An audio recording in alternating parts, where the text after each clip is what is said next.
Hello and welcome back to Spekd. And I figured out what's going on with Cursed City. Games Workshop has an allergy to money.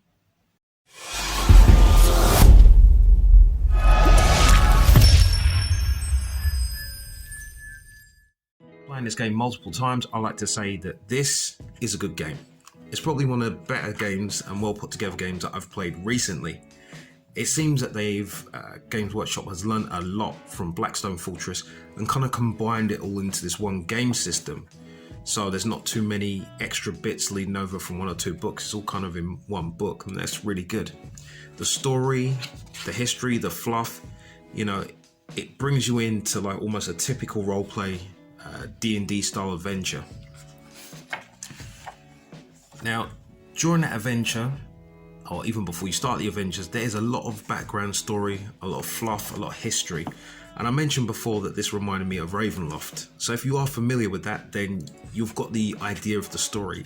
Yes, there are variations, but it is the greater evil which is on the outskirts of the city, keeping people trapped inside, and the dark necromantic energies are having their way with the citizens within.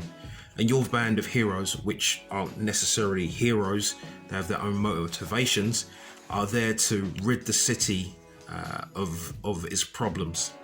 And I'll go through the characters a little bit later. Even down to the main enemies have their own story, which if you kind of read into, it enhances the overall game. It gives its own sense of fear and dread when these characters turn up on the map to battle, so to speak. Now, apart from the great design work, the artwork, I want to look at the functionality of the game. When it comes to the missions, I found that the missions were very straightforward. They're well laid out. I didn't have to go through multiple decks for each mission. You knew what you wanted from the start, and you have that choice to choose. Whereas when you compare to other games like Blackstone Fortress, it's very similar. You randomly generated the network of maps on the way to a particular mission. This, you choose your type of map, and yes, you do roll randomly. Now, when it comes to random rolling to generate these maps, it's actually quite good. They have a very good layout. You generate the type of mission you want out of the 4 different types, and you select your map, you build that map, and you can start playing. Now, I don't know whether it was down to the shape of the tiles versus Blackstone Fortress, kind of hexagons or septagons, I can't remember how many sides they had. It was very easy to put together. It didn't feel so much like building a puzzle. Everything's clearly highlighted, and you can just set up right away. Things were clearly marked, and for customer ease, for setting up the game, that was major. So I could give it to my little one and say, right, okay, you set up this map, you make it look like this, and she can go ahead and do it. And that will give people something to do, and it doesn't overwhelm. When it comes to monsters and creatures, because they're so archetypical, they fulfill their basic archetype, that you knew what they were the moment you saw them. You didn't have to, look into what's a Kroot or look into the 45th millennium. You didn't have to do all that. You kind of understood from the beginning, which again made it easier for the family to join in, because I did play this as a family as well, not just by myself. I've got family and friends sometimes. And with each mission, yes, you could select the difficulty, and those difficulties will have an effect on either influence or fear, and that will have it change the game overall on the final outcome. That's where I think it's leading to. Even though I haven't gone that far yet, I can see that's kind of where it's going. And it reminds me of a lot of those Ian Livingstone books where it's, choose your own adventure, or lone wolf books, where certain relics or items will help you as you go. Now, one of the unique things that I really liked about this is halfway during your mission, you may end up having a crisis. And it is rolled randomly, and if the event table turns up there's a crisis, then you're going to do this little submission, and this submission can have instant beneficial effects. You might gain items, you might have a negative effect on the monsters. There's all these little different things that can happen, and it changes the feel of the game into almost like a heroic one, or possibly or potentially, like a heroic one or a negative one. Depends upon the actions you take. It doesn't change your character as such, but it may change the way that people around the table look at you. Anyway, now I made a mention to mission layout. Once you complete or fail each quest, you will get like a little passage to read through, or a little effect to go through, which will tell you what's happening. And you just follow along with that and then see the end outcome. Not all missions will be successful, and if you do fail, there will be a penalty. Unlike Blackstone Fortress, when you first start playing, if you fail, you might die, and that's about it. And you just keep running again and again until you get what you want. This really does have a hard limit on how much you can do before you can continue. And they have that in like a level stop system. Because once you reach your first level, until you complete a particular mission, you can't go any further. Now that does seem kind of cool, but when you have a hard limiter, but only one mission, which is for like level 1 cap, it means that you have to repeat that twice if you've got 8 characters, because 4 characters go on each mission. I don't know how I feel about that. It's just grinding, but other than that, they do have various different missions, which is good. Now when it comes to combat felt a lot nicer. Combat was well balanced. Creatures did roughly what you think they'll do. Your characters do what you think they would do. I know that sounds very straightforward, very simplistic, but because there's strong archetypes, as I said before, that we know, and I'll go through these, but you know what the wizard does. The wizard blows things up. The wizard does damage from a distance. You know what it's about. It feels right when you compare it to, say, like, I don't know, the vampire creature. I'll just use that as an example. You can tell the difference, the amount of damage. You balance it out, and you feel that's about right once they start leveling up. And that's another thing. When they level up, they have these traits that they gain, so it's like you could boost the characters. With Blackstone Fortress, you got equipment, and then that was it. You didn't really get anything more than that. You didn't really feel like you was achieving. But again, I'll speak about the inspiration and equipment and stuff like that afterwards. But for now, I don't want to give away too much of that. I found that the quest book was really easily laid out. You could find what you need to find, where you need to find it, and it just played a lot easier. The amount of time that I saved in comparison to like Blackstone Fortress, running through multiple books, setting up time, I probably saved about 30 to 45 minutes a game. Now there are some differences, and that's mainly down to the way that combat works with the characters. Even though it feels right, there are some differences. On to the characters.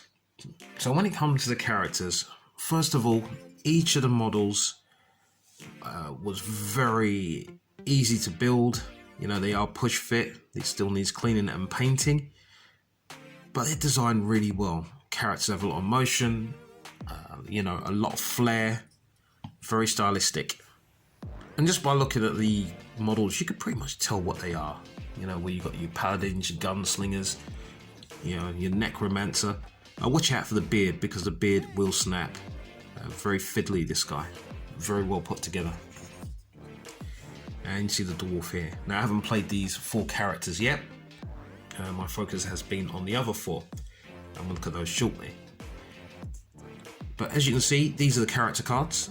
They are set up as per a combination, I would say, of Blackstone Fortress and Age of Sigmar, because they have these wheels here from Age of Sigmar. For those of you familiar will know about those wheels, and they normally have their stats in there, the movement, etc. What I find very good about this in comparison to Blackstone Fortress is everything is all on one side, or all the information is together. You don't feel that you have to trudge through all of the keywords and find each different one. You kind of know what you're doing. There's a lovely key in the book which also does the same thing for the monsters. Monster cards are set up a bit different, but we'll look at that again shortly. But when it comes to wounds, taking any form of damage, holding any equipment, it's all just located here. It's all in the front. I've already said that, but again, I just have to point out, it's just really, really simple. Spaces for your armor, for your weaponry, even for your traits, your special abilities that you gain as you level up. which go along to your keyword. So once those keywords have been fulfilled, you hit a level, you go up, and it'll give you special abilities, like being able to keep your Overwatch dice, like minimum dice being a 1, or being able to control Destiny dice. There's lots of different things, shrugging wounds, and it gives you a feel for the character. What I will say is, unfortunately, they've kept all 4 characters, even though they have different keywords, or let's say they have 4 sets of keywords but they just run them twice. Unfortunately, they didn't give any variables for potential possible classes or differences in those classes, which I would have liked to have seen, because the character models are so different and their powers are so different. I would have liked to see different traits, you know, just like variations. So it could have more ways of playing the game overall. I will give this game more props than Blackstone Fortress for wound taking and healing. So in this game, you don't have a traditional cleric.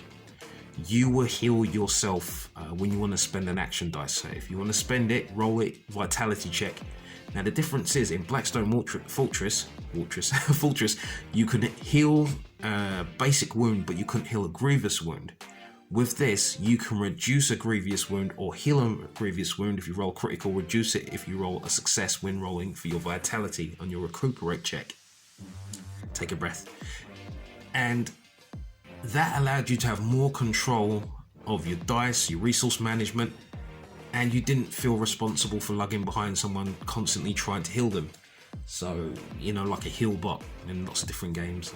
Now, one of the key mechanics is the inspiration. So when you get an inspiration point for doing something very cool, or, you know, performing a particular action which matches your path to glory, and each of them have their own version, the character really does amplify. They become something very special.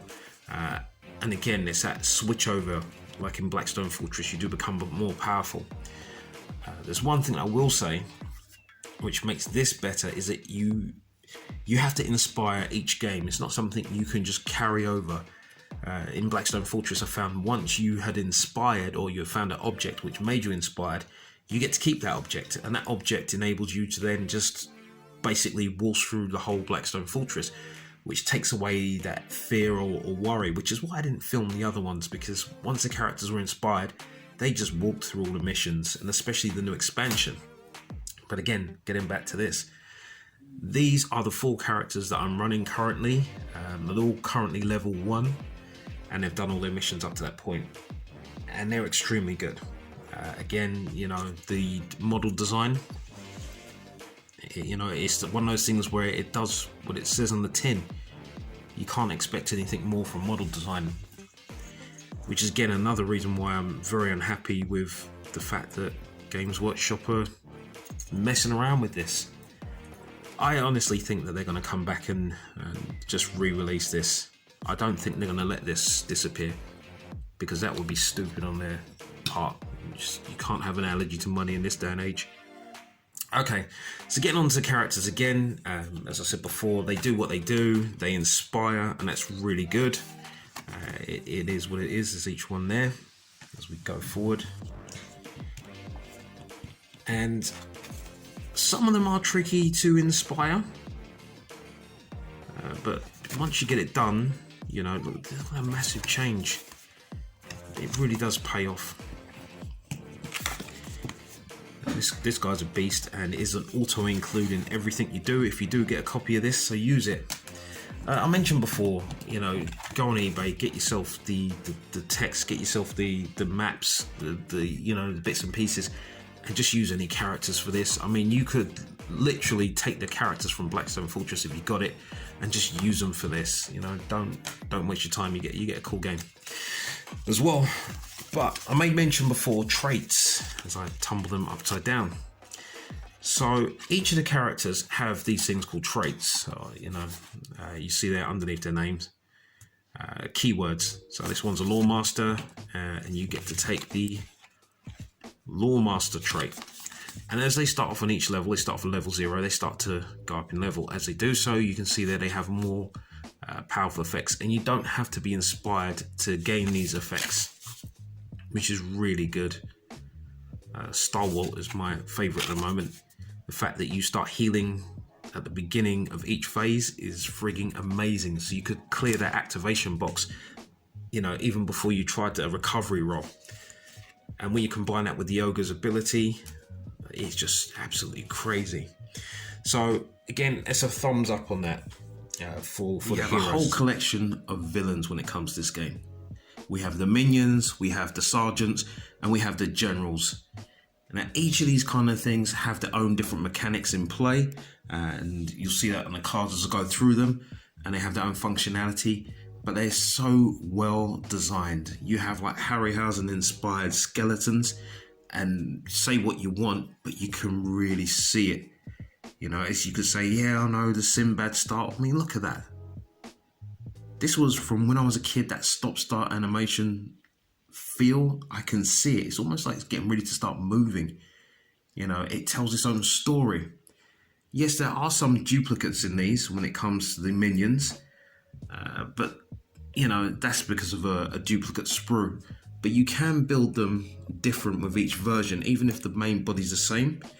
These are the zombies. And I've never seen zombies like this before, where they've kind of been staked. You can see there, running right through, but they're still risen.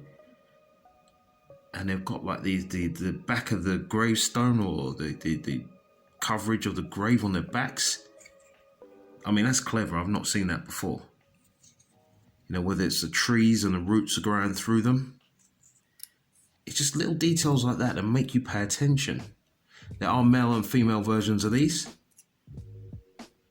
You know, look, gravestone again, the roots coming through the chest. You know, little details. It's smart, it's clever. I normally see zombies and they look more like poxwalkers. And fair enough, that's normally the standard and it is what it is.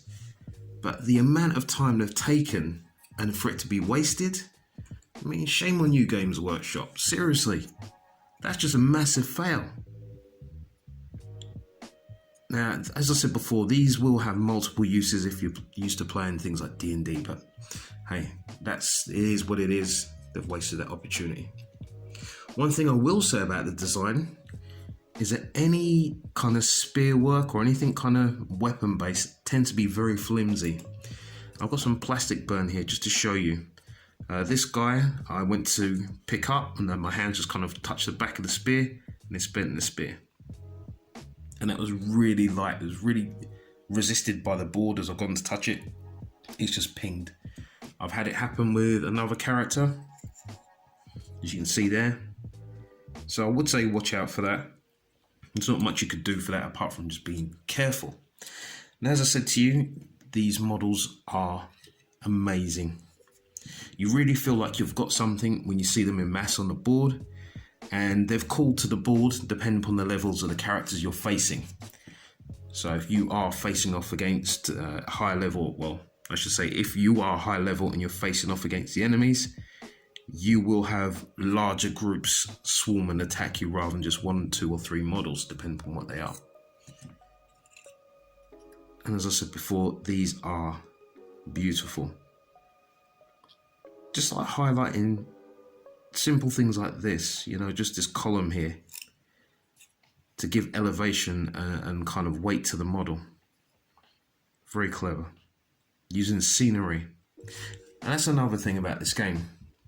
Blackstone Fortress didn't really have 3D scenery. Everything was just kind of 2D.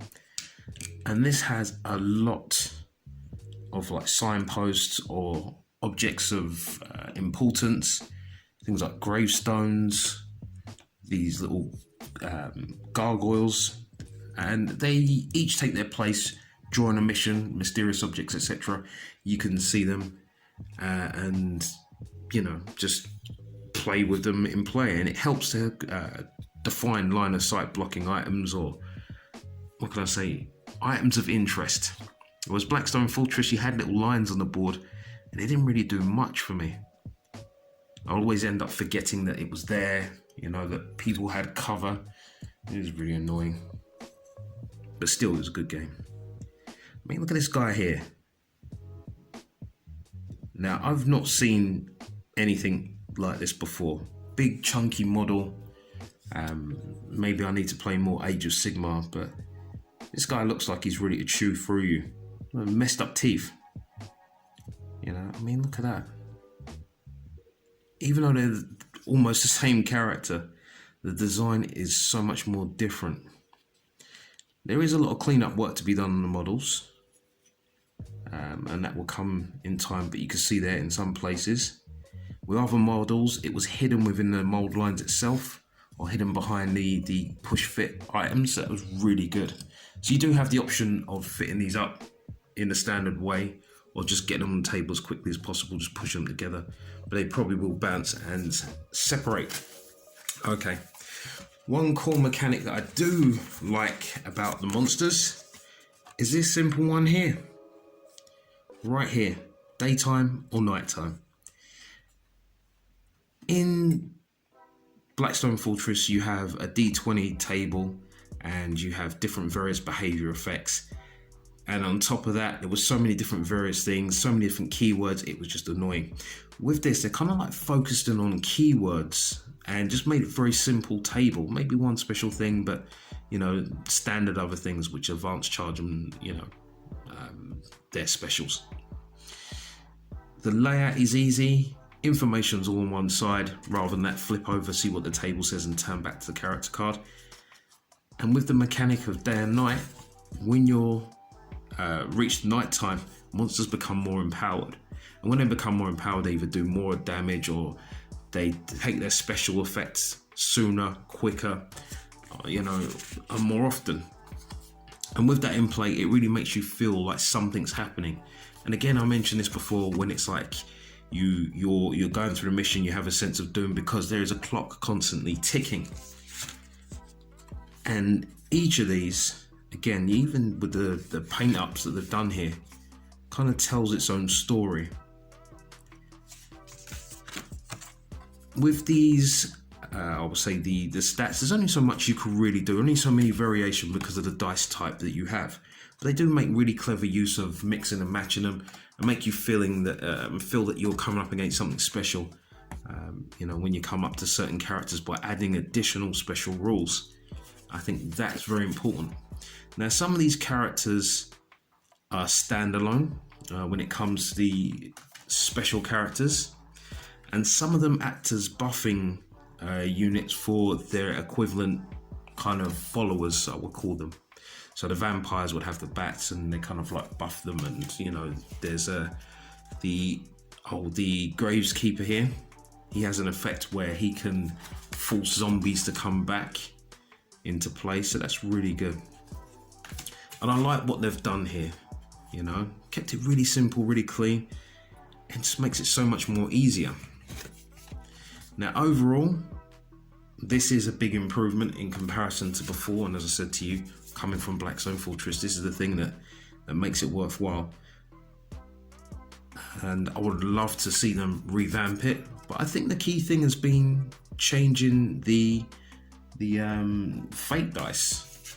You know, just change it from a D20 to a D12. It just made this all fit on one side, and that was a clever move. And again, something I just said earlier, it seems like such a waste, you know, for all of this information and all of this work to be wasted. So, you know, do you really think that they're just going to throw this away or release this, you know, again in its own thing? I really don't know. So something to consider. The amount of work and detail that has gone into even a figure like this has been absolutely unreal, and it is such a waste. And I can't see Games Workshop deciding that they can't continue to, you know, either print on demand or sell these individually as characters, but they have to do something major in game if you're playing Age of Sigmar, and I don't think that they can carry that weight. Which kind of surprises me that people have bought these sets just to split them. You know, this game is a standalone game. The characters don't really function too well outside of this game. So effectively, if people are buying it for the characters just to say that this is their new canoness or their new, I don't know, undead sergeant of whatever, they're paying like £125 for this. And I don't think that's worth it. I just can't see it. And it's such a waste. But as I said before, I just hope that this is an Indominus thing. In other words, they're going to tell you they've run out. FOMO. You start panicking. As soon as you see it come back on the shelf, you just spend the money. You don't think about it, and it's done. That's why I think they're going with this. But otherwise, it is what it is. The last thing I'm going to look at is the board tiles. I won't really bother with the tokens too much because tokens are tokens. You can nick them from Warcry if need be. But these board designs and these tiles, they've been around before. You've got your, I think it was called Silver Tower, your kind of Warhammer Quest re-release, if I remember rightly. But the tiles are two-sided. They are fairly sturdy. The design work is nice. There's no worry about walls or blockages or etc. They give you these nice little doors that you put there, so it's very clear to see where you're going through. No 3D terrain, but I reckon that someone out there will probably come up with something on Thingiverse or 3D print forums. Someone will come up with it. I mean, you could even knock these out yourself, like little simple designs. I think you could do something with that. But they do pile together quite nicely, and they're a lot more than this. And I just keep them in like a Ziploc bag, just so they don't fall around inside the box as I move it. Overall, Cursed City is a good game. Unfortunately, poor distribution. I don't know, and maybe an idiotic play. I just really don't know. This game, as I said, leaves me really bittersweet, but I will be playing it once I get the models painted up. This is a character, thanks Jonathan, is definitely coming in, and I'll let you guys choose the other characters, another two. She'll be in on the first board, and if I do get around to playing it, it depends on feedback from you guys. If you really want to play it and not see it being played, then I'll either go ahead or just kind of skip to the painting of what I've painted. But I will take a little break from this and I will move on to other things. But when I next come back, I should at least show you some models painted in relation to this when we touch back on the subject of Cursed City. What I would have liked from Games Workshop is to just resolve this. It's not for me to fix, but even having a copy makes me feel some kind of way about it, and I don't normally feel a way about anything, apart from a few precious things. Yeah, it really leaves a bad taste in the mouth. I shouldn't be embittered, but hey, I'm gonna keep saying it is what it is. But let me not keep rambling, as I have gone on quite a bit for this. I have been distracted whilst I've been trying to think about what they've done in relation to how you guys can get this. Normally, if there's some way that I could figure around it, I would normally give you a solution where I can, but this is just different. Now, if it's a case that shipping and cost have gone pair, maybe there's a warehouse somewhere in China which has got these packed up in a corner and they're just waiting to sell them because they've got to make their money back, for non-shipped goods. If Games Workshop to call it a loss and they're binning them, well, and they decided just going to leave them in China with warehouses, maybe start calling around China. Maybe they'll be like, yeah, here's all the printed gear. You can have it because we just want to get rid of it. I'm scrambling at threads here. But I really would like the people to have a go at this because the game is really good. But look, what I want to do is come back to you when I've next painted the models. And it might be a little while before I get to play the game because I like to have painted models before I really play the game. But this was different. I wanted to give it a go first before investing my time painting in it. So I will be back again soon, but I will be going into my 40k, how I've kind of like closed out one or two of my collections, and I'd really like to share that with you because as a collector, it's quite important that I show you what I use to close out my armies, and that kind of prevents me from going forward and buying more. And for those of you which are collectors or have like addictive personalities, you kind of know what I'm talking about there. But anyway, I still enjoyed my time. I hope you enjoyed yours and you have a great week and all things go well for you. This is Spekd, and as always, PC out.